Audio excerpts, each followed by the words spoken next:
Hi everybody, I'm Nancy. And I'm Stephanie. And if you enjoy our videos, please like and subscribe. Well. And I say that 3 times on purpose.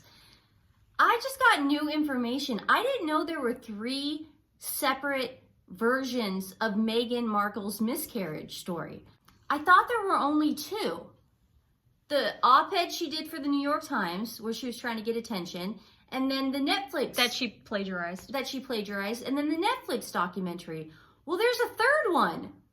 Well, it's meshed into the Netflix documentary, and I noticed that night, and I remember I turned to you and said something. I was and you were just out. not I was listening or something. Yeah. And I said, did they just air 2 separate versions back to back? How come we didn't say anything? When the New York Times op-ed came out, it was still like pandemic time. People were still afraid to call her out on her BS. The op-ed was before Oprah. I just said, dude. So people were still like... I was still into her and I felt sorry for her. Yeah, like I didn't believe it for a second. I read it and then I saw online that she had plagiarized. Let's go through it. Yeah, this is round 1.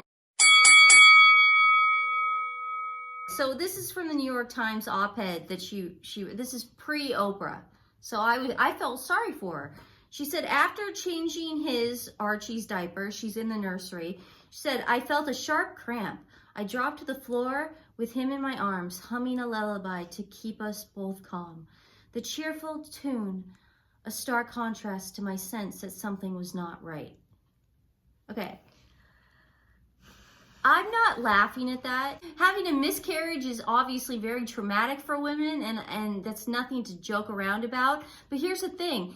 This is not true, okay? She plagiarized it, and then she came up with 2 other versions of the miscarriage. And don't forget, she had to go to the hospital, deliver the baby. I mean, LA County then gave them the baby's remains. And she was that far along. I don't know. But we covered this in another video. Anymore. Paparazzi get phone calls. They get phone calls saying... I didn't see one picture. I have the picture right now. Oh, you do? She's literally holding one of those bags that you get. You know how you get your teeth cleaned? Yeah. And they give you that plastic bag, and it's got the little toothbrush and the little toothpaste and the floss and everything. I have about like 500 of those in my bathroom cabinet. I mean, you just get those. That's literally what she's holding. But they want us to believe that the state of California, she has a miscarriage to the point where she's got to go to the hospital, because that's what she said in the op-ed. The state of California put the baby in a box, gave it to them, and let them go on their merry way. They went out to a tree out in a field and buried the body. You can't do that in the state of California. That's completely illegal. Did they not think at one point we would look that up? In California, someone can be fined up to $10,000 for a home burial and end up charged with a misdemeanor. So that means that he's going to jail now? Well, here's the thing. He's making this up. So many questions. It's like, what lullaby was she singing? Like, that is I'd kill to know that. I'd kill to know, because it's not real. I want to know in her mind what she was singing. Yeah. And then in my head, because I love Real Housewives, I'm picturing her faint, like fake faint, you know, and fall to the floor like Lisa Vanderpump did on Dancing with the Stars. Have you ever seen that? No. No. She like wanted to get out of doing Dancing with the Stars, so she fake faints, and then they vote her off, but she does it like this, like, I'm sitting weird right now because there's a dog in my back. It's okay, you don't have to That's explain. why I'm sitting so strangely. But that's how I'm picturing Meghan Markle falling to the ground. I just see her doing it like Lisa Vanderpump on Dancing with the Stars. That's just, and I gotta know the lullaby. There's just so many questions. Yeah. Okay, so then we get round 2. Okay, so this is the Netflix documentary, and I remember watching it. Who's the friend? Her name? Abigail Spencer. She drank the Kool-Aid. Yeah, she was one of the leakers to People magazine I about read that. her dad's letter. Yes. So she's one of those people. So so she gives her version of the account. Outside waiting for me, and I can tell something's off. And she's like showing me the new home, so it's very mixed emotions, because here's our new home, but she's like, I'm having a lot of pain. I'm having a lot of pain. She was holding Archie, and she just fell to the ground. And See, this is the Lisa Vanderpump. Was it that again where I fell to the Was she holding Archie the way she holds Archie when she's walking him to school? No, man. Was she that big? So many questions. Okay. And Abigail is just doing her best fake cry, fake act, soap opera, and she does something like this. She goes, and I could tell something was wrong. I could tell she was in pain. I mean, it was just this over acting. She says, crap. She says, I'm having a lot of pain. I'm having a lot of pain. Like, and then Abigail does this dramatic thing. It's all dramatic, and it's a script from a soap opera. So we don't know then. And the story stops on that account. So we assume somehow Meghan gets to the hospital. Where's Archie in all this? Archie's being held, and then did Abigail go to the hospital? We don't know. Round 3. This is the one that I just read about on Megan's Mole's Twitter.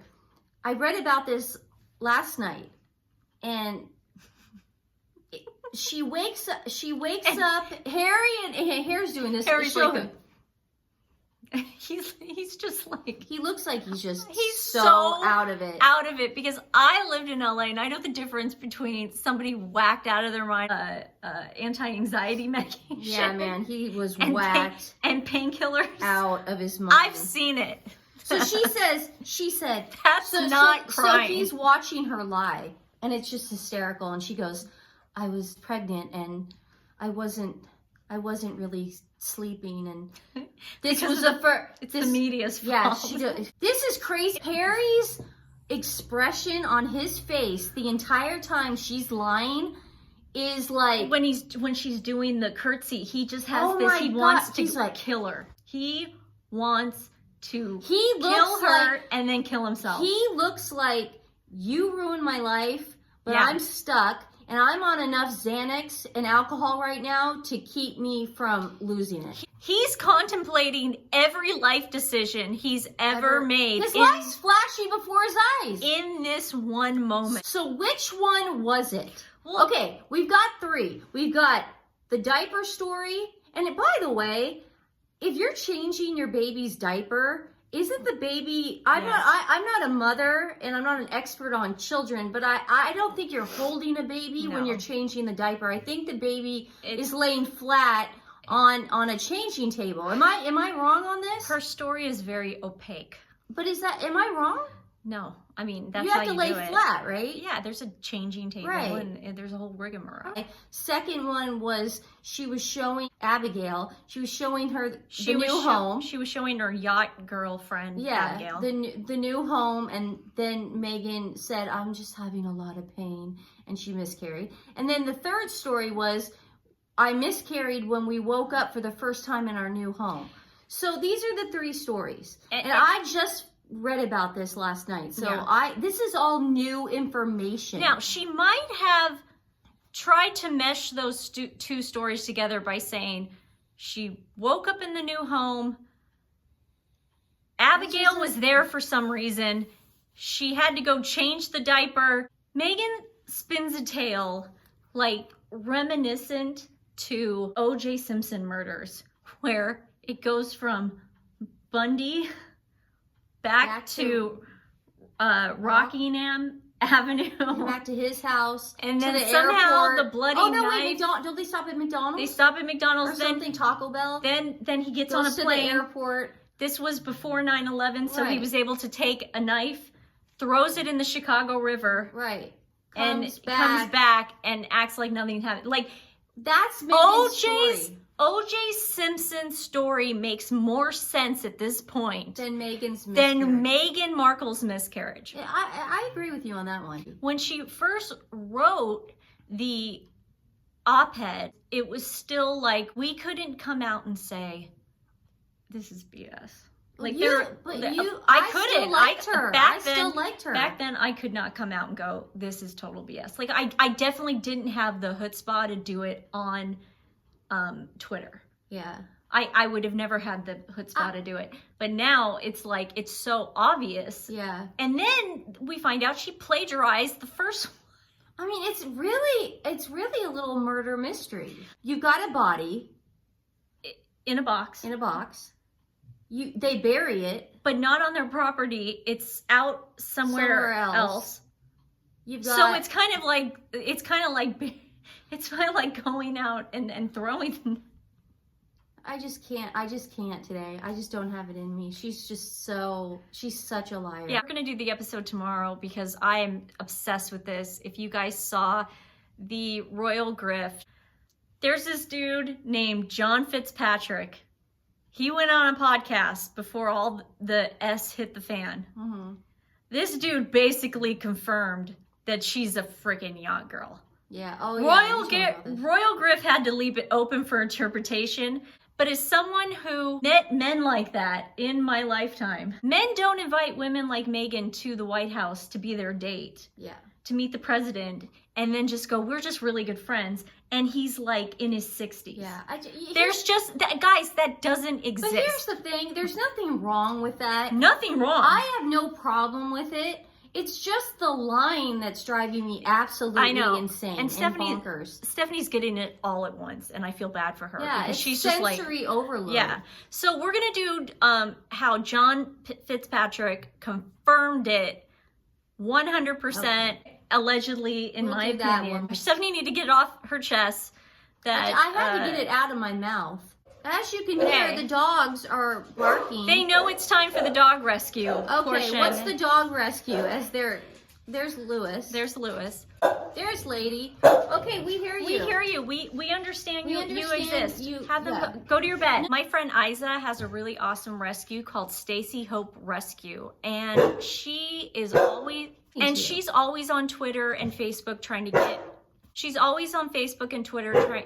She's always on Facebook and Twitter trying to get dogs out of kill shelters. She's providing transport, any help these shelters need to get these dogs out and adopted or fostered safely.